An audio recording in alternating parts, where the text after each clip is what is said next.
Rima for writing this book, and to everyone for including me on this panel. It's really a privilege to read an advanced copy of it, and I'm learning so much already.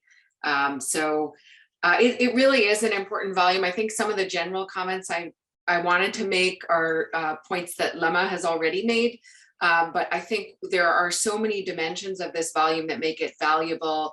And reading the introduction, I get a sense of where it's going and what it's aiming to do. So, although I'm going to focus most of my comments on Rima's chapter, Sectarian Neoliberalism.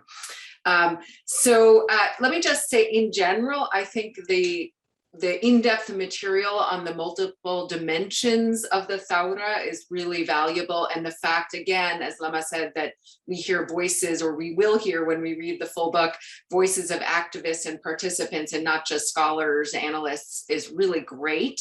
And of course, when you do include scholarly analyses, they tend to be written by scholars in Lebanon or from Lebanon, which is really great.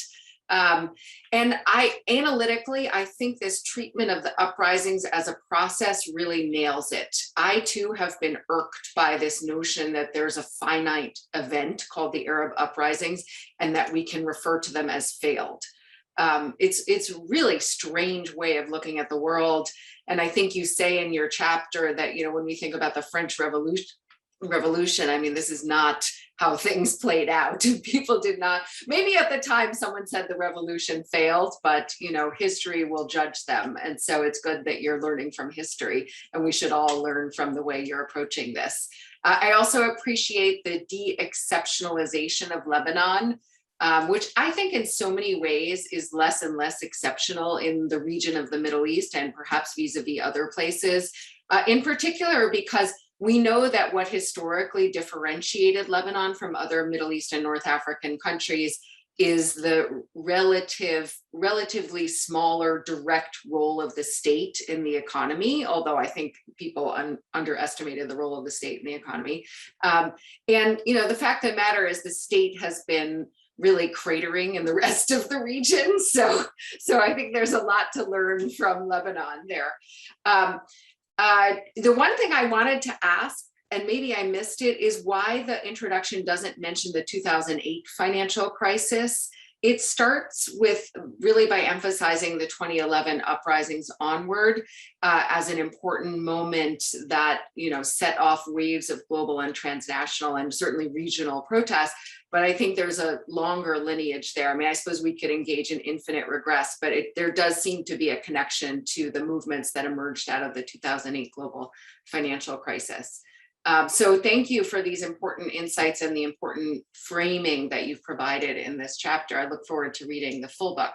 So let me make some comments on Rima's excellent chapter, Sectarian Neoliberalism. I will send more detailed comments if they're useful. And I understand that the book is under contract, but is also it's still possible to make some revisions. So if you find any of these comments useful, I'm happy to discuss them further. I find also, you know, the chapter, as the introduction does, makes a valuable contribution to understanding this notion of revolutionary processes. And it does so by looking at both Lebanon and Iraq. Recognizing differences across the two countries, the chapter highlights parallels in the political economies of Iraq and Lebanon that make it fruitful to speak of social movements in the two countries in the same venue.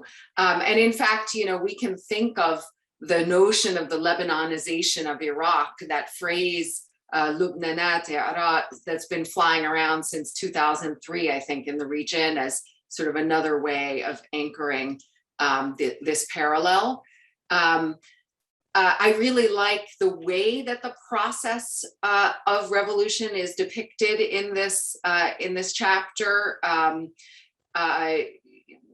It's important, I'm quoting here, not to dismiss or downplay the role of these experiences as long-term processes shaping and transforming the political imaginaries of people in their everyday lives.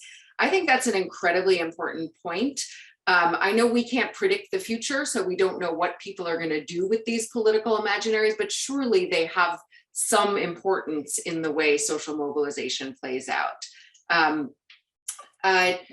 The chapter does a nice job of highlighting what's different in the October 2019 protests that erupted in Iraq and Lebanon from prior contentious episodes.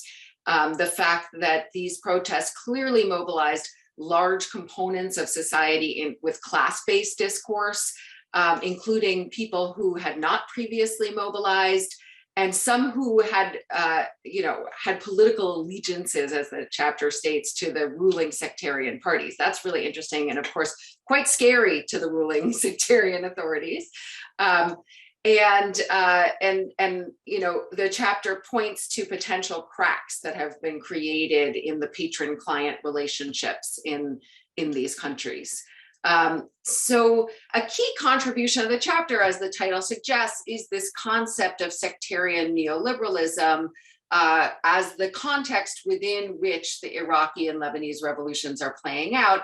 And so my major suggestions for the chapter are to sharpen this concept and to add more concrete empirical depths to the concept and to some other conceptual innovations or components of the chapter. So let me get a little bit more specific here, and I'll try not to take up too much time. So with respect to this concept of sectarian neoliberalism, I think it needs to be better defined. I'm not entirely sure what it is. I'm not questioning its value. It actually, on the face of it, makes a lot of sense to me, but I'm not totally sure what it is. So there's parallels to the concept of racial capitalism in the sense that sectarian neoliberalism also relies on forms of social differentiation. But the difference is that sectarian neoliberalism is not necessarily based on a hierarchical relationship across groups. So in that sense, it's more egalitarian. I hate to use that word because there's nothing egalitarian here, but in terms of groups, group relations. The concept is premised on the notion that the two pillars of the regime, the sectarian structure on the one hand and the neoliberal economic system, are intertwined. But what I don't really get is precisely how are they intertwined? How do they work together? So I would love to hear a little bit more about that. And how is it that this sectarian differentiation can, quote, be useful for the development and maintenance of a neoliberal capitalist order? The other thing that was a little bit unclear to me, but that seems central to the concept, is the point that the relationship between these two pillars is intersectional rather than additive. So I just want to get a little bit more concrete about how these concepts play out on the ground. And there's some other dimensions of the concept that I think would also be useful to spell out. So for example, the fluidity of sectarian hierarchies. That's a key analytical point, but I'd want to hear more about how they're fluid. Is it because they're more or less politically salient in some historical moments or spatial contexts? Is it because there isn't a clear hierarchy of privilege by group? Maybe this article that's just come out in Social Forces delves into this more, and I'm excited to read that piece. The other thing I'd like to see more clearly specified is the role of patriarchy in sectarian neoliberalism.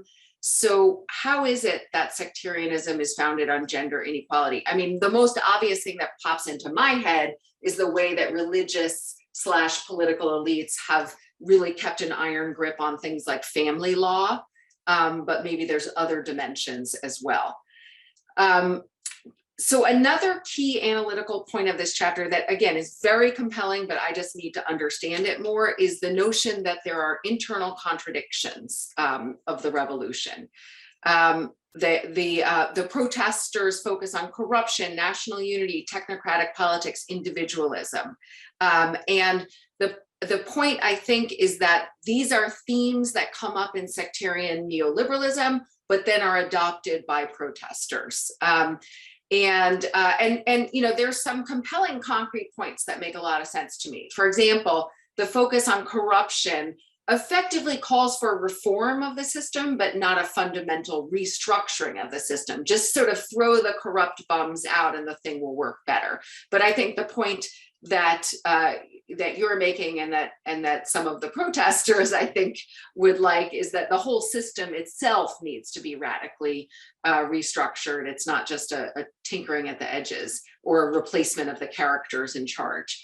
I do find the discussion of individualism at the heart of sectarian neoliberalism a bit confusing. So there's a discussion of how the protests focus on some of the same themes that sectarian neoliberalism invokes. But then that makes me wonder, are these really features of sectarian neoliberalism? Maybe once the concept gets fleshed out a little bit more, that'll become clearer to me. But does sectarian neoliberalism really have an individualistic focus, despite the fact that at least one pillar of the concept seems to rest on groupness? So how does this concept reconcile the simultaneous emphasis on groupness and individualism? And similarly, the discussion of nationalism, especially of civic nationalism, is really interesting. So there seems to be a lot of rhetoric among protesters of a kind of calls for a more civic understanding of nationalism, but then there's a suggestion that this too is part of sectarian neoliberalism. So I'm trying to understand exactly what the critique is in this compelling claim that nationalism and sectarianism are not opposites. And I buy that. I mean, I find the effort to problematize the relationship between nationalism and sectarianism useful. And actually, I have a paper that's an R&R right now that does something similar with respect to people's preferences for security provision, where we show that people have simultaneous preferences for group-based security, but also a sort of more inclusive national-based conceptualization of security. And more generally, I wonder what nationalism actually means to people on the street and whether everybody means the same thing by it. And there's a hint that nationalism actually means different things to different people on the ground. So that could be developed further. More generally, how does the rejection of sectarianism by opposition groups resemble the rhetoric advanced by the proponents or upholders of sectarian neoliberalism? So I'm trying to understand, you know, what the parallels are in these claims when on the surface it seems that there's quite different political visions animating the sort of status quo elites and the people on the streets. So I think fleshing that out would be helpful. Just two more quick comments and then I promise I will be quiet. So another thing that I think would be really helpful here, and I know that you've done work on this elsewhere, so it shouldn't be hard, is to elaborate on the nature and sort of main characters in the protests and in the opposition movements. I'd like to know more about who these people are and what they want and what sort of the anatomy of the protests is. There's a really valuable discussion in the chapter on the discourse of protests in Iraq and Lebanon. But I'm wondering who ultimately shaped the discourse. Did it emerge organically? I doubt that it was entirely organic. Or were there particular leaders, movements, actors who helped to craft these slogans and demands? And more generally, why are these themes central to protester demands? Who shaped the discourse and who are the key actors at the center of protests? And there's a reference to schisms among the different elements of protesters or actors on the ground, and I'd love to hear more about that. There are some references to agents. For example, one sentence references leftist political organizations, unions, and syndicates, although the latter, I think, were co-opted in many cases. But there isn't really a concrete mention of who these actors are. Along these lines, I like this discussion of the NGOization of Lebanon. It reminds me of James Ferguson's arguments about the anti-politics machine of NGOs and developments in sub-Saharan Africa. But what is at stake here? Does this NGOization limit the ability of new political actors and agents to emerge and organize at the grassroots level? And what's at stake in arguments about how anti-sectarian political movements such as Beirut Medinati adopted an individual focus? Is it that their policy platforms were founded on individualistic notions of political change, or is there something about the rhetoric itself that had political force? So I'd like to understand more about how individualism plays into these movements, and more about why these anti-establishments or anti-status or alleged anti-status quo movements focused on individualism. I mean, one might think that it might also be a total lack of trust in the political system that's helping to shape this. And I think this really compelling point that the language of rights, quote, does not occupy a central space in the political imaginaries of people who've learned not to trust the legal pathway may be relevant here. I mean, to me, that's a really interesting claim. You could develop that in your own, a whole separate paper about how people that just don't trust legal pathways, don't feel that the language of rights resonates with them. So the final point I want to make is that there is a discussion at the end of the paper about how the framings of protesters are ineffective. And it really invites, to my mind, a bit more discussion about what appropriate framings and demands might be for the Iraqi and Lebanese context. I mean, obviously, you don't need to go and solve every problem and become the new organizer of all movements in all places, but it's, at this point, it's very abstract, and I think it would be useful to hear more about how this sort of alternative axis of organizing, these new forms of organizing that you reference, I think, in the penultimate paragraph, might play out, especially in light of Janine Clark and Bassel Saloukh's arguments about how unions have been so co-opted and so forth. Like, how is it that these new organizations are going to escape that fate and forge a potential foundation for an alternative political vision? Thank you. Great chapter, great book. I'm really delighted to be part of this panel. Thank you so much.